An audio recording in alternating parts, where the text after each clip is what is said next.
So, morning everyone, and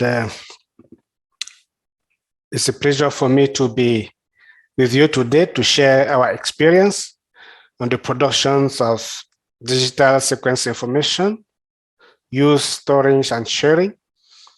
This is DSI produced from livestock, and this is experience from the Center for Tropical Livestock Genetics and Health. I will have started by briefly introducing the Center for Tropical Livestock Genetics and Health, which is just a partnership for research and development to produce tropical livestock genetic improvement. So it is a co-creation between the Scotland Rural College, the University of Edinburgh, and the International Livestock Research Institute, ILRI, Nairobi, where I'm seated.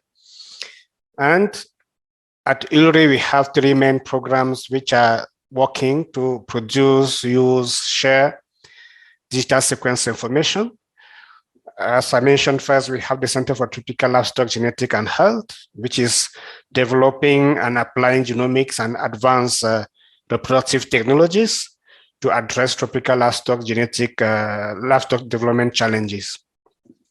We also have the Livestock Genetic Program, which is hosting the CTLGH and the Feed and Forage and the Bioscience Eastern and Central Africa, who are also contributing to identify and promote delivery of improved genetics through targeting gene discovery and delivery of genetic gains through our farmer-facing program, African Tropical Poultry Genetic Solutions, and African and Asian dairy genetic gains. And we also have animal and human health programs, which is managing to eliminate livestock and zoonotics or foodborne diseases that really matter in the tropics.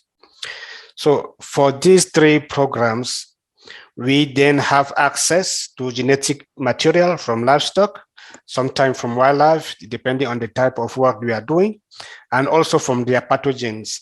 And I need to highlight here that for us to have access to that material, we always comply to the national and international regulations with regard to the access and benefit sharing of the Nagoya Protocol. And when these materials arrive at our research stations, it can be cryopreserved in the biorepository for long-term use or directly submitted to our sequencing platforms to produce then the digital sequence information, which can be used for different reasons.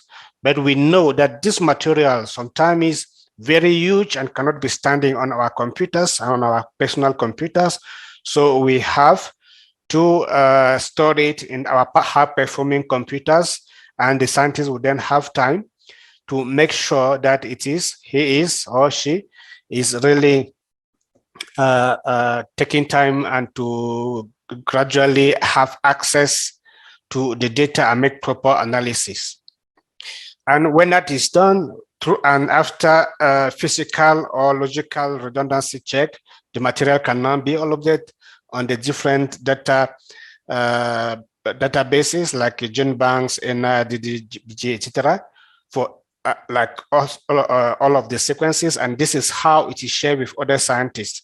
We did the same when our institution was supporting the Kenya government during the COVID time, when the COVID pandemic was still very, very, very at high levels in different countries. So this was also our contributions to the global platforms for the fight against the pandemic. So this is done, and we can see here that through our platform, we have a panels of research activities, which are having as output market development, gene discovery, pathogen discovery, and disease surveillance. And also we are developing through the digital sequence information, the genomic tools and resources, which are supporting the breeding programs for genomic selections or for pathogen control through metagenomics and diagnostics development. And this is supposed to be picked up, adopted, and applied or commercialized by the national or the international public or private sectors. It can be for finance, for their business sectors. It can be for decision-making to support the policies or to support the national breeding programs.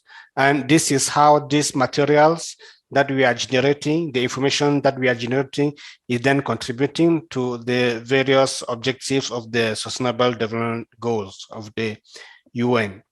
But while it's contributing to all that information, internally we have, as I mentioned, our farmer-facing programs, which are using the same information, combining to the metadata and the associated traditional knowledge to make sure that they produce informations and tools through which we engage also the communities or the policymakers through public-private partnerships and capacity development to make sure that that digital sequence information is assisting to optimize the genetic gains that we are expecting to help our farmers. The same is applying to my program. This is my program where I'm using the primordial germ cells to crop preserve, to conserve tropical poultry genetic resources, and the same material recovered from the biorepository. So the primordial germ cells recovered from the biorepository can be subjected to batteries of genomic tools to generate the digital sequence informations, which at the ends are supposed to be used to develop the locally adapted, productive, and farmer-preferred breed that are requested on the field for food security and poverty alleviations on the continent. Then, when this material is supposed to be shared, we know that it is important to regulate how people are having access to the material, and that's why ILRI have a global access and sharing policy, because we recognize this, that what we have produced is a public good. It can be accessed for use and reuse, but it needs to be subjected to proper attribution. And that's why, even if you are using the materials, as you can see at the right corner of the right hand of the slide, how our genomic reference resource project for African cattle was using that information to inform the farmers about their genetic, animal genetic resource, their livestock. We need also to know that open access does not mean absence of authority of the material. Then ILRI, we act as custodians of most of the data, and we do that in trust of the owners, who are the farmers, and the national competent authority of the providing countries. And when we are doing that, we also recognize the need for equal capacity to access and use of the data by the national partners and different stakeholders in the framework of the prior informed consents and the mutually agreed term. So it is important for us, all of us, to know that when whatever kind of research and wherever we are doing it and which is producing digital sequence information, it is developed to help the livestock system within the countries of origins. So we have supposed to produce tangible product that will benefit the local systems, the local production systems. And we recognize that countries are owners of the genetic material, the associated traditional knowledge, and the digital sequence information. And we apply the rules of the provider countries when we are using that materials.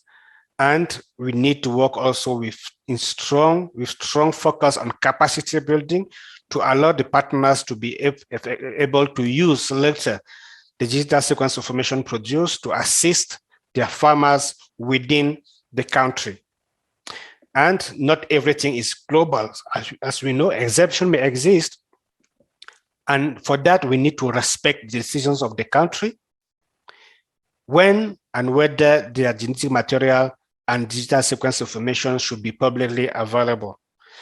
And knowing that that some countries may not have in the framework for access and benefit sharing, if wherever we are, we still have to comply. So this is very important as key message, that we need to comply wherever we are sourcing the materials, comply to the national and international regulations, and build the capacities of our stakeholders to be able to use the genetic sequence information after us to improve their local systems, production systems, and their livestock, food security, poverty alleviation, etc. And this coming as part of the benefit. So that is what I had to share, and we thank our donor who has been supporting us doing that. Thank you very much.